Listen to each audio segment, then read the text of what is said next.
Elektabilitas pasangan calon nomor urut 1, Anies Baswedan dan Muhaimin Iskandar berada di urutan kedua setelah pasangan Prabowo Gibran.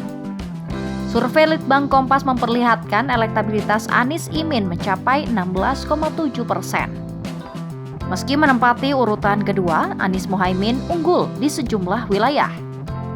Di DKI Jakarta misalnya, meski terjadi penurunan, suara paslon ini masih di atas Prabowo Gibran maupun Ganjar Mahfud.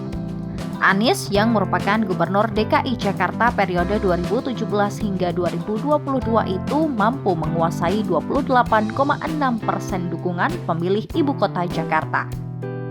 Tak hanya di DKI, dukungan terhadap Anies Muhaimin di Jawa Tengah dan daerah istimewa Yogyakarta juga mulai meningkat, kendati belum mampu menyaingi perolehan dukungan kedua pasangan Capres-Cawapres lainnya. Di Jawa Tengah, pasangan ini mengantongi 4,1% dukungan, sementara pada survei Litbang Kompas Agustus 2023, elektabilitas Anies hanya 1,6%. Sementara suara pasangan Amin di Yogyakarta mencapai 10,0%.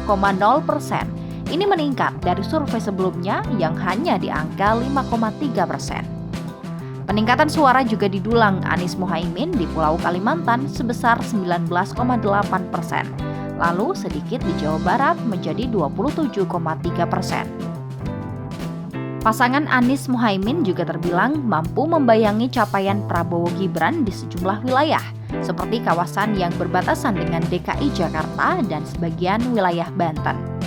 Bahkan Anies Muhaimin mampu menguasai sejumlah provinsi di Pulau Sumatera seperti Aceh dan Sumatera Barat.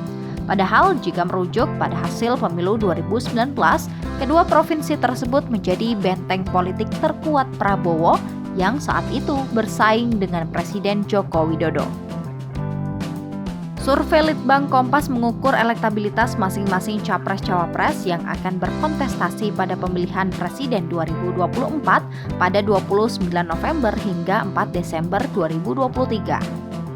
Survei tersebut dilakukan terhadap 1.364 responden yang dipilih secara acak menggunakan metode pencuplikan sistematis bertingkat. Survei diselenggarakan di 38 provinsi Indonesia dengan tingkat kepercayaan mencapai 95% dan margin of error kurang lebih 2,65%.